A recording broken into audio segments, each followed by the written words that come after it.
So we are here at the Sins of the Father advanced screening at tara, tignan natin kung anong mga iba't ibang ganap dito. Let's go!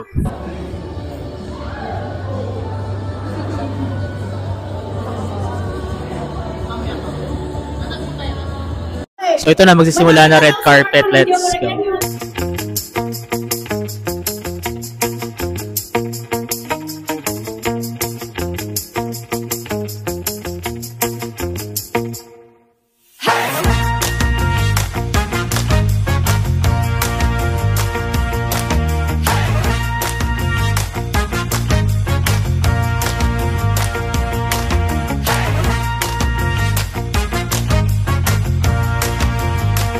Ito na nga, kakanood lang namin itong Sins of the Father.